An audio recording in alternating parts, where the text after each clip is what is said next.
دوستوں، آج کے اس ویڈیو میں ہم چند ان عورتوں کا احوال بیان کریں گے جو اپنی عجیب و غریب صلاحیتوں کے باعث ہزاروں سال سے ایک پہلے بنی ہوئی ہیں۔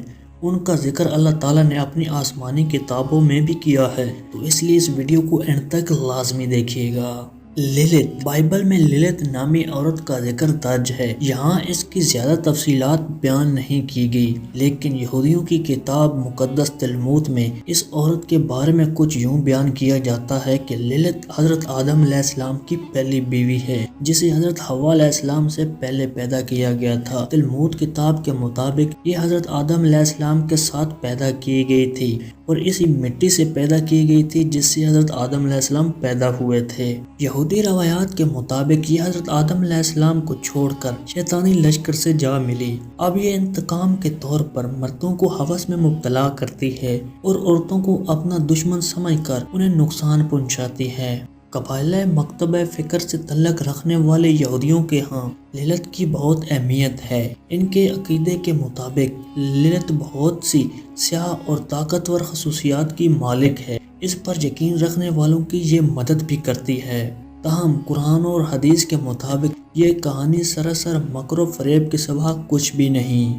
للت کا لفظی معنی آسیب زدہ ہوا یا بدرو کے ہیں۔ وچ آف اینڈور، بائبل کتاب میں ایک ایسی عورت کا ذکر ملتا ہے جو مرے ہوئے لوگوں کی روحوں سے باتیں کرتی تھی اور اسی وجہ سے بہت مشہور تھی۔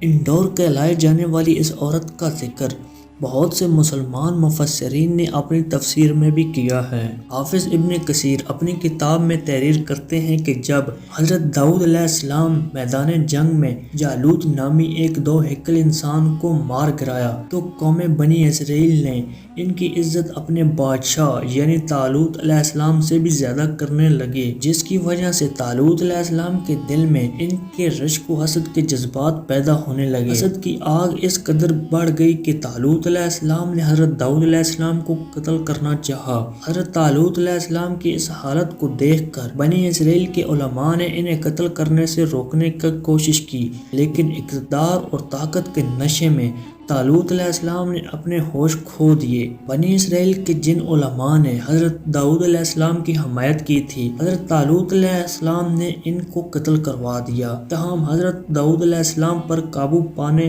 اور ان کو قتل کرنے میں حضرت طالوت علیہ السلام ناکام رہے۔ کچھ عرصہ گزر جانے کے بعد حضرت طالوت علیہ السلام کو اپنی غلطی پر شدید افسوس ہوا، تو آپ بنی اسرائیل کے ایک زندہ بچ جانے والے ایک عالم کے کہنے پر انڈور میں رہنے والی ایک عبادت گزار ضعیف عورت سے ملنے اور اس عورت سے اپنے گناہوں کی معافی کی صورت دریافت کی۔ یہ عورت حضرت طالوت علیہ السلام کو ایک نبی کی قبر پر لے گئی اور اللہ تعالیٰ سے ان کی زندہ ہونے کی دعا کی، اور اس عورت کے دعا بارگاہ الہی میں قبول ہو گئی اور وہ نبی زندہ ہو گئے۔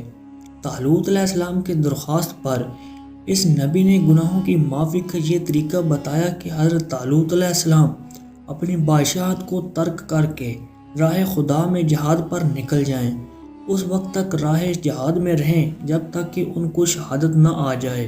حضرت طالوت علیہ السلام نے اس کی بات مان لی اور اسی طرح کیا۔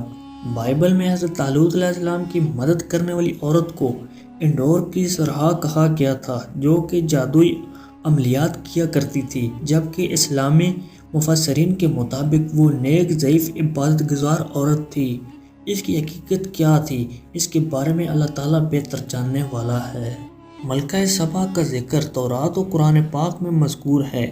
قرآن پاک میں آپ کا نام لیے بغیر ذکر کیا گیا تھا، جبکہ تورات میں آپ کا ذکر آپ کے نام کے ساتھ آیا ہے۔ ملکہ سبا سلیمان علیہ السلام کی ہم عصر تھی اور آپ کی قوم سورج کی عبادت کیا کرتی تھی۔ حضرت سلیمان علیہ السلام کی دعوت پر ہی اللہ تعالیٰ پر ایمان لائی تھی۔ ملکہ سبا کو پراسرار عورتوں کی فہرست میں اس لیے شامل کیا گیا ہے کہ نہ صرف یہودی عیسائی بلکہ مسلمان بھی اس بات پر یقین رکھتے ہیں کہ اس ملکہ سبا کا تعلق جنات کی قوم سے تھا۔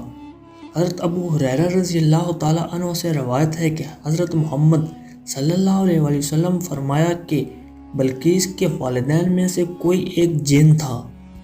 دی ہاور آف بیبیلون، بائبل کی بک آف ریویلیشن میں شہرہ بابل کے جسم فروش کے طور پر ذکر کیا گیا ہے۔ جس سے مختلف ماہرین مختلف معنی اخذ کرتے ہیں۔ بعض ماہرین کے مطابق یہ وہی زہرا ہے جس کے عشق میں بائبل میں رہنے والے دو فرشتے ہاروت و ماروت قید ہو گئے تھے۔ ہاروت و ماروت کا ذکر قرآن پاک کی سورۃ البقرہ میں ہوا ہے، لیکن اس عورت کا ذکر قرآن پاک میں نہیں کیا گیا، اس لیے اس واقعے کے بارے میں کچھ نہیں کہا جا سکتا کہ یہ بات سچ ہے یا جھوٹ۔ میری میگڈلین۔ میری میگڈلین کا نام بائبل کے چاروں نسخوں میں 12 مرتبہ دہرایا گیا ہے۔ عیسائیوں کے بعض مکتبہ فکر کی جانب سے یہ دعویٰ بھی کیا جاتا ہے کہ میری میگڈلین حضرت عیسیٰ علیہ السلام کی بیوی تھی، جس سے آپ کی اولاد بھی پیدا ہوئی۔ کچھ فرقے اس بات کی سخت مخالفت بھی کرتے ہیں۔ دوستوں، قرآن و حدیث میں کوئی روایت نہیں ملتی جس سے یہ ثابت ہو کہ حضرت عیسیٰ علیہ السلام کی شادی کرنے یا نہ کرنے کے بارے میں معلومات ملتی ہو۔ امید کرتا ہوں آج کی ہماری یہ انفارمیٹو ویڈیو آپ کو پسند آئی ہوگی۔ اگر پسند آئی ہے تو اسے لائک کریں، کومنٹ کریں اور اپنے عزیز و اقارب کے ساتھ لازمی شیئر کریں۔ اللہ حافظ۔